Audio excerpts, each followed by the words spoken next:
Meeting turns into separation, and it gets all paradoxical and stuff. I mean, huh?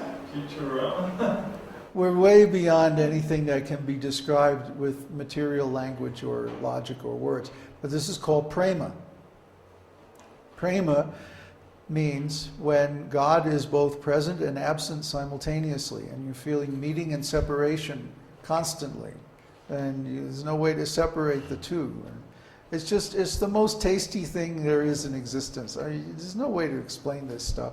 You just have to try it and experience it for yourself.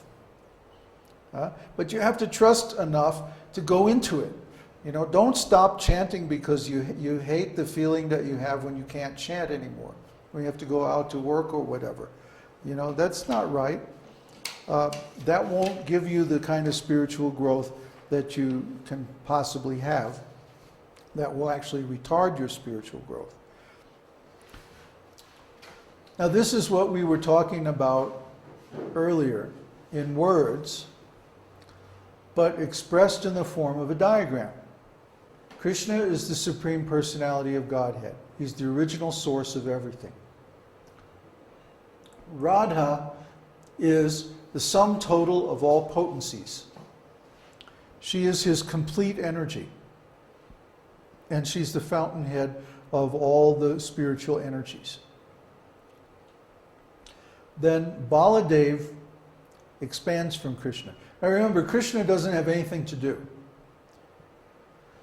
Krishna is just on vacation all the time. He's just playing. Okay? He doesn't do any work. So who does all the work? Who maintains the universe? Who, supports the spiritual world and so on? Baladev. Baladev is responsible for Krishna's service and all his articles of paraphernalia and so on. Now, Baladev's consort is Yogamaya. Yogamaya, her business is to manifest whatever Krishna wants automatically. Krishna doesn't have to do anything. He can just desire something and it automatically happens, even if it's impossible. This is the power of Yogamaya. Now, the living entities in the spiritual world. Here's a living entity in Goloka Vrindavan. Okay? The living entities in the spiritual world have a relationship with Yogamaya. And the nature of that relationship is service. Yogamaya engages us in a particular service to please Krishna according to our propensity, so that Krishna is happy and we're happy. Okay? What's another name of Yogamaya? Not Tulsi. Not Tulsi, no. Tulsi is, she's an aspect of Yogamaya that is specifically the jungle and all the creatures in the Vrindavan planet. She's the final nakshatra, Revati. Here we go, Revati.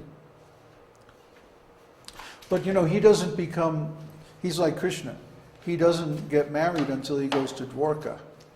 Okay, so the living entity has three aspects of spiritual experience. Sat, eternal existence. Chit, full knowledge.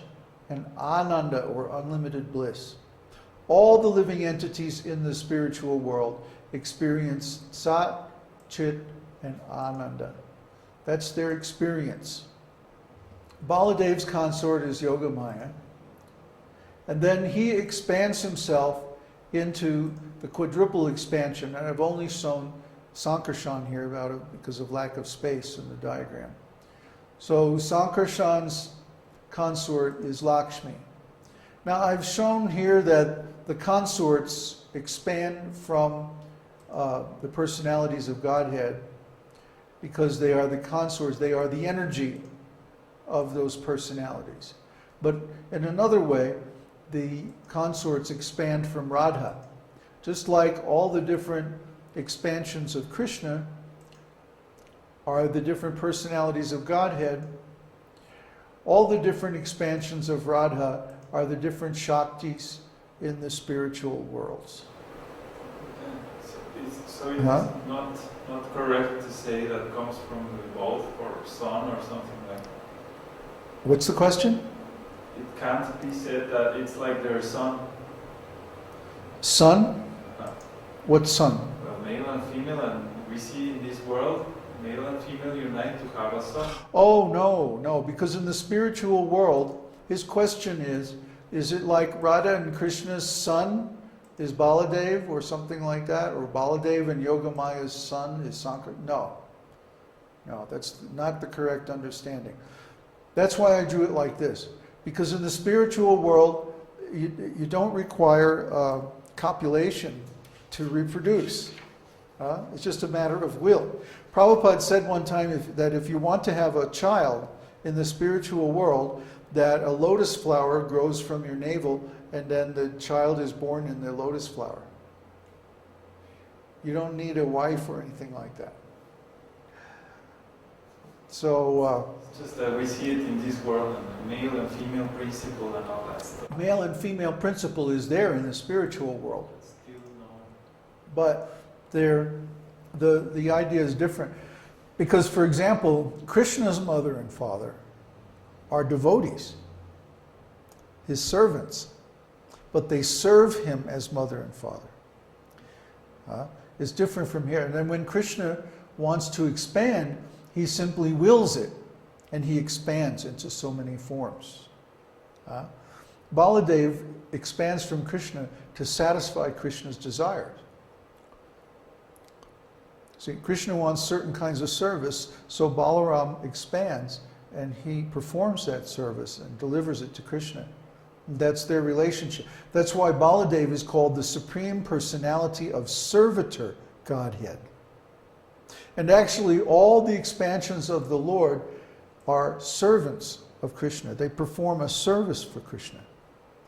Even though they're unlimitedly powerful, their relationship to Krishna is that of servant. Let me try to make a rude analogy. Uh-oh. For example, if I have a job, Will you talk into the microphone so I don't have to repeat all this? how to take it Come off? over here and talk so they can hear. Is this good? Yeah. What's the question? For example, if I have a job and I want someone to do my job, I hire them, and they will do my job take care of my responsibility, Mm-hmm. so I can do other things. Yeah. So in a way that could be called like an expansion, because they're doing my service Kind of. or something like that. Yeah. It's a crude material analogy. Very crude. Yeah. Very crude. But it's like delegate, or someone else will do that. Right. for me. Krishna delegates his power to planary expansions. That's the difference. In a material sense, when you delegate something to someone, they're in an inferior position. But spiritually, when Krishna expands into different personalities, like Baladev, Sankarshan, Narayan, Vishnu, and so on, he expands, because there are personal expansions of his self. They are planary expansions, fully empowered. Planary means fully empowered. The examples that were given were a plenary session of the legislature. That means there's enough members of the legislature there, they can do any kind of business. They're fully empowered. Or a plenary ambassador. Ambassador plenipotentiary, it's sometimes called. Plenary means he's equally empowered to the government, of the head of the government himself. So that means the ambassador can go to another country and negotiate any kind of treaty or any kind of economic deal or whatever. He's plenary empowered, fully empowered. So God's expansions are fully empowered, even though their relationship is that of a servant. Still, they're fully empowered expansions, and in a way, they are the same self as him. That's the esoteric part. That's very esoteric. They're the same but different, simultaneously one and different. Achintya Bheda Bheda Tattva. They're simultaneously one and different. Don't try to understand. Don't ask why. It's just the way it is, folks. And we have to deal with them as if they were separate personalities with different qualities and so forth. But actually, they're all the same. And they all know what each one knows what all the other ones know. It's crazy, huh? Okay, you had another question? It was related. The only difference is that they are the same person. Because if I hire someone and I give them a letter, you can do anything in the position you are, and it's like if it was me. Right. Just like if a person has a lawyer. If a person has a lawyer and they empower that lawyer to represent them, then the lawyer can make any kind of a deal on behalf of that person. So it's like that. The different personalities of Godhead